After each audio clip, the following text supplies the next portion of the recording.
살면서 수천 번 들었던 말이 있습니다. 자식 키우면 든든하다.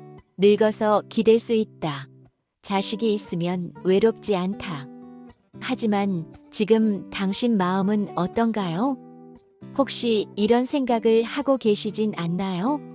내 인생, 자식 키워봤자 소용없더라. 나는 평생 고생만 했는데 남은 건 외로움뿐이다. 이렇게 살 바에야 차라리 내 인생이나 제대로 살았으면. 자식에게 온 정성을 쏟고 몸이 부서져라 이래봤자 돌아오는 건 냉대, 무관심, 때론 차가운 말뿐입니다. 어느 순간 전화 한 통 없는 자식들을 기다리는 나 자신이 너무도 초라하게 느껴질 때가 있습니다. 오늘 이 이야기는 바로 그런 당신의 속마음입니다. 참아왔던 말, 속으로만 사겨왔던 진짜 마음을 대신 풀어드립니다. 이 글을 읽으며 그래, 나만 그런 게 아니었구나 하고 한 번쯤 마음이 편해지길 바라며 좋아요, 알림 설정, 구독은 여러분의 마음을 편안하게 늘 좋은 글로 찾아뵐 수 있도록 하겠습니다. 젊을 땐 자식이 전부였죠. 그때는 그게 행복이었고 그게 최고인 줄 알고 살았습니다. 자식이 태어나는 순간부터 세상 모든 것이 바뀌었으니까요. 첫 울음소리를 듣는 순간 가슴이 터질 것 같았습니다. 작은 손, 작은 발, 나와 닮은 그 얼굴을 보며 이 아이를 위해서라면 뭐든 할 수 있다고 다짐했습니다. 그때부터 내가 누리는 행복보다 자식의 미래가 더 중요했고 내 옷은 허름해도 자식 옷은 새 것으로 입혔고 내 입에는 김치찌개 한 그릇이면 충분했지만 자식에게는 고기 반찬을 먹였습니다. 새벽 5시에 일어나 도시락을 싸고 밤늦게 들어와도 아이 숙제를 봐주고 주말에는 아이와 함께 놀아주느라 내 휴식은 없었습니다. 그런데도 행복했습니다. 우리 아이만 잘 자라면 내 인생도 달라지겠지. 자식만 잘 되면 나는 충분하다. 내가 못 이룬 꿈이라도 이 아이는 이루겠지. 모든 희망, 모든 기대가 오직 자식에게 걸려 있었습니다. 그 시절에는 그게 당연했고 그게 부모의 도리라고 생각했습니다. 아이가 감기에 걸리면 내가 더 아팠고 아이가 학교에서 상을 받으면 내가 더 기뻤습니다. 아이의 기쁨이 내 기쁨이었고 아이의 슬픔이 내 슬픔이었습니다. 그런데 세월이 흘러 자식들이 크고 사회에 나가고 가정을 꾸린 뒤 문득 깨달았습니다. 내 인생에 남은 건 텅 빈 집과 쓸쓸한 마음뿐이라는 걸. 자식이 떠난 집은 너무 조용했습니다. 그동안 자식 소리, 자식 웃음소리로 가득했던 집이 갑자기 무덤처럼 조용해진 것입니다. 그제야 깨달았습니다. 내 인생이 온통 자식 중심으로 돌아가고 있었다는 걸. 언제부터였을까요? 자식이 전화를 안 걸기 시작한 게. 예전에는 하루에도 몇 번씩 안부를 묻더니 이제는 일주일이 지나도 소식이 없습니다. 내가 먼저 전화하면 바빠서 다음에 연락할게요라는 말만 듣습니다. 통화 시간은 점점 짧아지고 대화 내용은 점점 형식적이 되어 갑니다. 엄마, 몸 건강해? 응, 그래. 너는? 나도 괜찮아요. 그럼 바쁘니까 나중에 또 연락드릴게요. 이게 전부입니다. 1분도 안 되는 통화가 끝나면 허전함만 남습니다. 명절에 오겠다고 했다가 약속을 어기기 일쑤입니다. 회사에 급한 일이 생겨서 아이가 아파서 교통이 막혀서 이유는 늘 그럴듯합니다. 하지만 마음속으로는 알고 있습니다. 진짜 이유는 귀찮아서라는 걸. 생일이나 기념일은 잊은 지 오래입니다. 어버이날에도 카네이션 대신 바빠서 못 갔어요.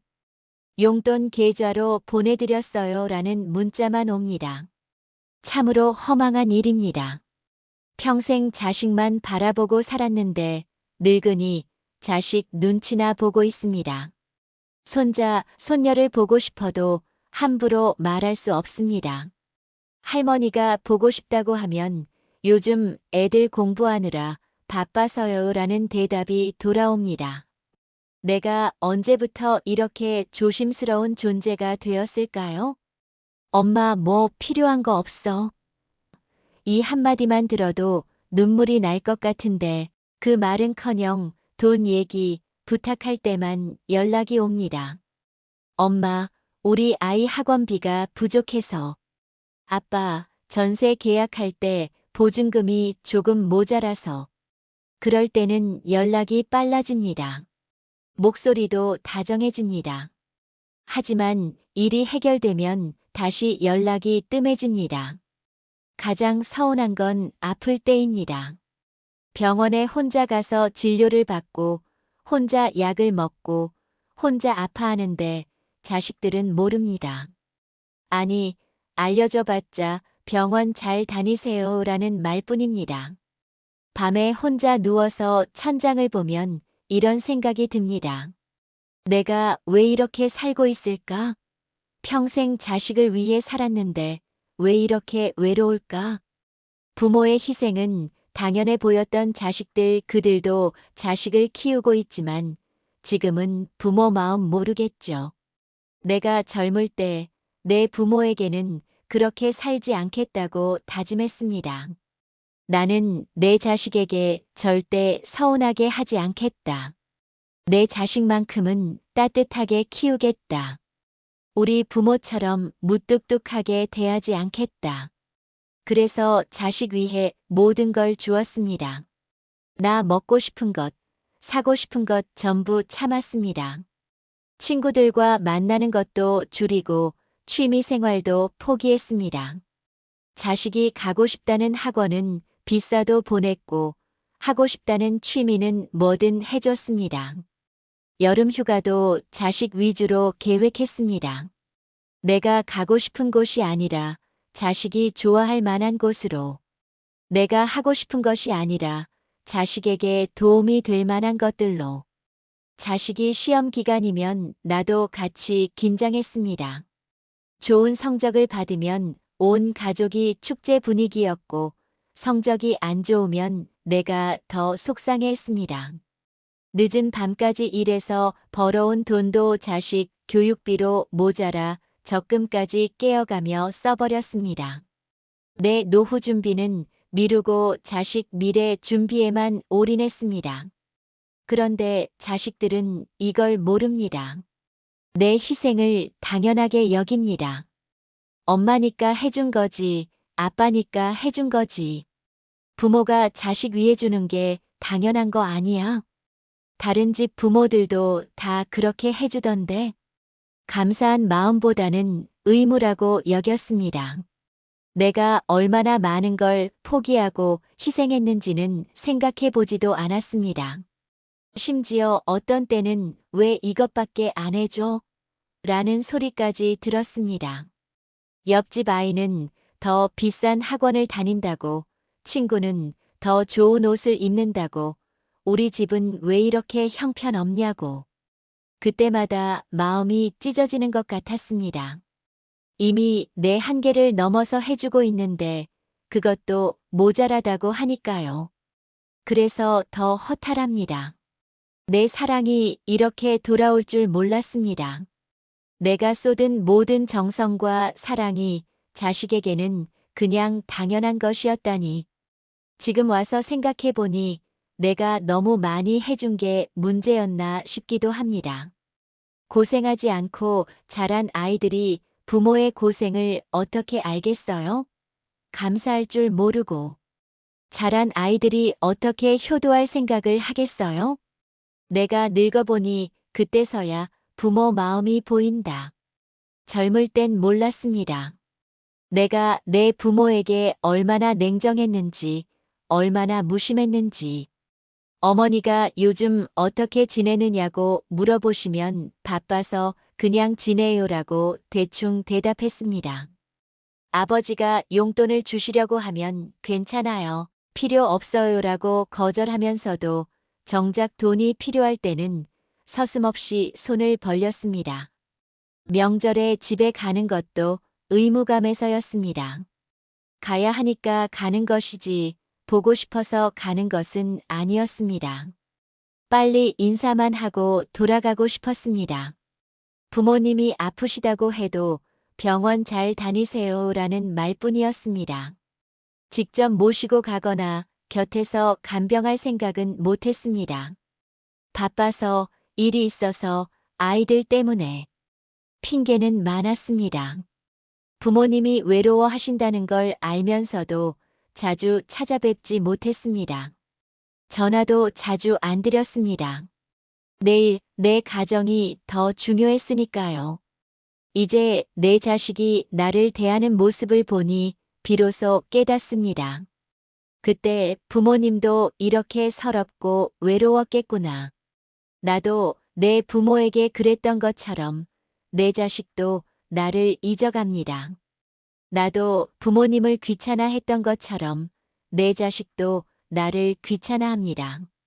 돌고 도는 인생. 참 씁쓸합니다. 부모님이 살아계실 때는 몰랐는데 돌아가시고 나니 후회만 남았습니다. 그때 좀 더 잘했으면, 좀 더 자주 찾아뵀으면, 좀 더 따뜻하게 대했으면. 하지만 이미 늦었습니다.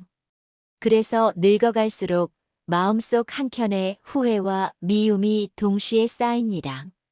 나도 그랬구나. 하지만 왜 이렇게까지 외로워야 하나. 세상에는 정말 공정한 게 있나 봅니다. 부모를 소홀히 한 만큼 자식에게 소홀히 당하는 것. 그게 인생의 법칙인지도 모르겠습니다. 자식이 내 인생의 전부가 아니었다는 걸 내가 늙고 나서야 느낍니다. 한번 생각해 보세요. 내 인생에서 자식이 전부였는데 그 자식이 떠나고 나니까 남은 건 아무것도 없습니다. 친구들은 어디 갔을까요? 자식 키우느라 바빠서 만나지 못한 지 몇 년이 지났습니다. 연락도 끊어진 지 오래고 이제 와서 갑자기 연락하기도 어색합니다. 취미는 뭐가 있을까요? 자식 일정에 맞춰 살다 보니 내가 뭘 좋아하는지도 잊었습니다. 예전에 좋아했던 것들이 뭐였는지 기억도 안 납니다. 꿈은 어디 갔을까요? 젊을 때 꿈꾸었던 것들, 하고 싶었던 것들을 모두 포기하고 오직 자식 꿈만 키웠습니다. 돈은 어디에 썼을까요? 내 노후를 위해 모아둔 돈은 없고 자식 교육비, 결혼 자금으로 다 써버렸습니다. 너무 자식만 바라보고 살다 보니 내 행복, 내 취미, 내 친구들, 내 꿈이 다 사라졌습니다. 자식 중심으로 돌아가던 내 인생이 자식이 떠나자 멈춰버린 것입니다. 지금에서야 깨닫습니다. 내 인생의 주인공은 결국 나 자신이었다는 것을. 누군가 말했습니다. 자식은 손님이다. 잠시 머물렀다 떠나는 손님에게 내 인생을 다 바치지 마라. 이 말을 젊어서 알았으면 얼마나 좋았을까요? 자식도 소중하게 키우되 내 인생도 포기하지 않았다면, 자식에게 사랑을 주되 나 자신에게도 사랑을 줬다면. 하지만 그때는 몰랐습니다. 자식이 전부인 줄 알았습니다. 자식만 잘 키우면 내 인생도 성공한 줄 알았습니다. 이제 와서 후회해봤자 소용없지만 그래도 이런 생각이 듭니다. 자식 키우는 것도 중요하지만 나 자신을 잃어버리면 안 되는 거구나. 자식은 효도하지 않는다. 인생의 잔혹한 진실이 되었습니다. 이제 이 진실을 받아들여야 합니다. 효도는 기대하면 상처받습니다. 효도는 바라면 외로워집니다. 우리 때는 부모님께 효도하는 게 당연했는데 라고 말하지만 사실 우리도 그렇게 완벽한 효자, 효녀는 아니었습니다. 다만 지금보다는 나았을 뿐이죠. 시대가 바뀌었습니다. 핵가족 시대에 자란 아이들에게는 대가족의 정이 없습니다. 개인주의 시대에 자란 아이들에게는 가족보다 자신이 우선입니다. 그리고 무엇보다 우리가 자식들을 너무 편하게 키웠습니다. 고생을 모르고 자란 아이들이 부모의 고생을 어떻게 알겠어요? 받기만 하고. 자란 아이들이 어떻게 주는 법을 알겠어요? 효도하는 자식은 드뭅니다. 부모 마음 알아주는 자식은 더 드뭅니다. 이게 현실입니다. 그렇다면 우리는 어떻게 살아야 할까요? 기대하지 않으면 편하고 바라지 않으면 덜 외롭습니다. 노후는 내가 나를 챙겨야 합니다. 나만을 위한 돈을 모아야 합니다. 자식에게 다 주지 말고 내 노후를 위한 돈을 남겨둬야 합니다. 나만을 위한 취미를 가져야 합니다. 자식 취미만 관심 갖지 말고 내가 좋아하는 것을 찾아야 합니다. 나만을 위한 시간을 가져야 합니다. 자식 시간표에 맞춰 살지 말고 내 시간을 만들어야 합니다. 자식 눈치 보는 순간부터 내 인생이 무너집니다. 자식에게 기대는 순간 불행해집니다. 그래서 이제부터라도 내 인생 주인은 나입니다. 자식이 아니라 나 자신입니다. 나이 들어 깨닫는 가장 큰 교훈 내 행복은 내가 책임져야 합니다. 가장 큰 교훈은 이것입니다. 자식은 내 행복의 이유가 아니다. 젊을 때는 몰랐습니다. 자식만 잘 되면 난 행복할 거야 라고 생각했습니다. 하지만 자식이 잘 되어도 나는 외로웠습니다. 자식이 성공해도 나는 빈손이었습니다. 내 행복은 내 안에서 시작되고 내 노후의 즐거움도 내가 만들어야 합니다. 남 눈치 보지 않고 내가 먹고 싶은 것 먹고 내가 가고 싶은 곳 가고 나를 위해 돈을 쓰는 것이야말로 진짜 자유입니다. 자식에게 미안하다, 폐 끼친다는 말 하지 마세요. 당신이 그 자식을 키운 거예요. 당신이 그 자식에게 모든 걸 해준 거예요. 미안할 게 없습니다. 오히려 당당해야 합니다. 나는 내 인생을 충분히 희생했다. 이제는 내가 나를 위해 살 권리가 있다고 말해야 합니다. 자식 의견 물어보지 마세요. 이거 해도 될까? 저거 사도 될까? 물어볼 필요 없습니다. 당신 돈이고 당신 인생입니다. 자식과 동거하지 마세요. 눈치만 보게 됩니다. 차라리 따로 살면서 가끔 만나는 게 낫습니다. 거리가 있어야 그리움도 생깁니다. 자식에게 기대지 마세요. 몸이 아프거나 경제적으로 어려워도 최대한 혼자 해결하려고 노력하세요. 자식에게 의존하는 순간 관계가 틀어집니다.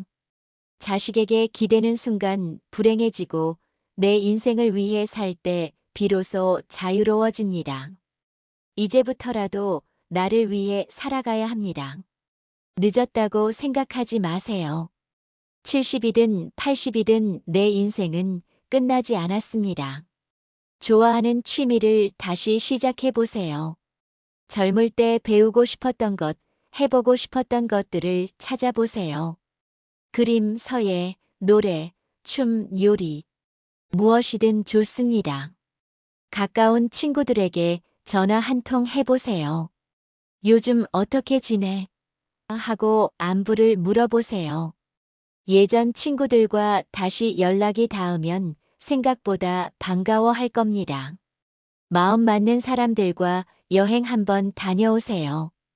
자식들 눈치 보지 말고 가고 싶은 곳으로 가세요.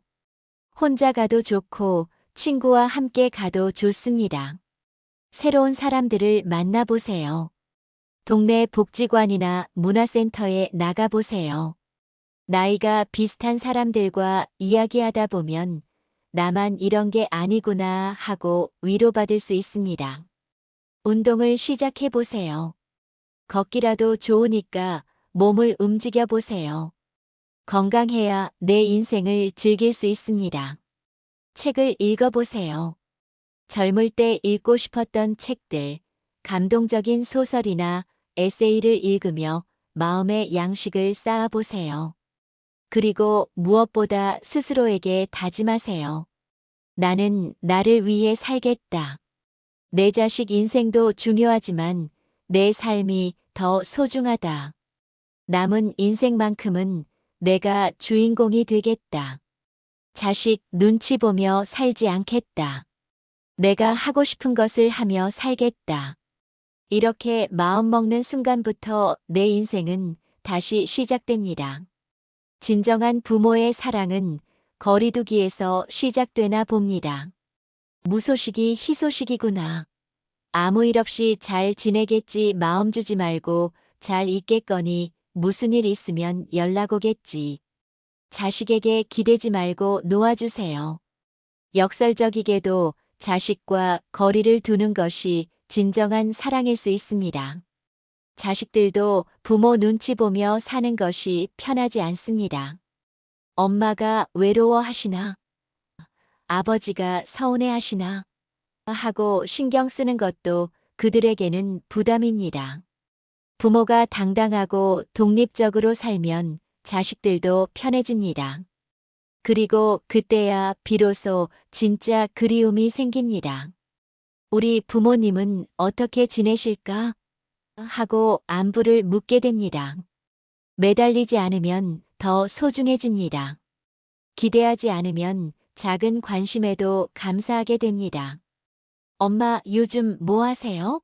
라고 물어볼 때 그냥 집에만 있지 뭐 하고 대답하지 마세요. 요즘 서예 배우러 다녀 친구들과 등산 다녀왔어 라고 대답하세요. 자식들이 엄마가 바쁘시네라고 할 때 그게 부정적인 말이 아닙니다. 우리 엄마 활발하시네. 우리 엄마 건강하시네라는 뜻입니다. 자식이 가끔 연락 안 해도 섭섭해하지 마세요. 대신 우리 아이도 열심히 살고 있구나라고 생각하세요. 그리고 당신도 열심히 당신의 삶을 사세요. 늘 건강하세요.